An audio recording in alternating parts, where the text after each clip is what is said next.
Kunin ko lang po yung yung reaction niyo po tungkol dito sa pinost ni Congressman Kiko Barsaga saying na you are loyal daw kay Romualdez and sa 2026 dami na matay sa baha tapos siya naman ang magre-resign. Your thoughts on this? Well, hindi ko po kilala si Congressman Barsaga. I don't want to even entertain what he said. But I think ito na lang ang sasabihin ko.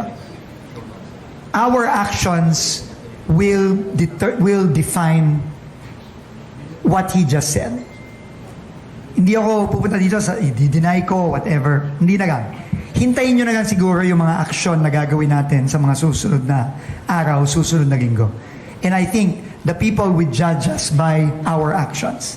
Not by what we say, but by what we do. Doon tayo i-judge ng taong bayan.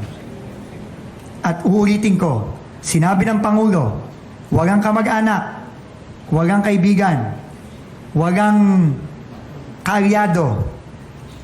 Lahat ng kailangan managot, dapat managot.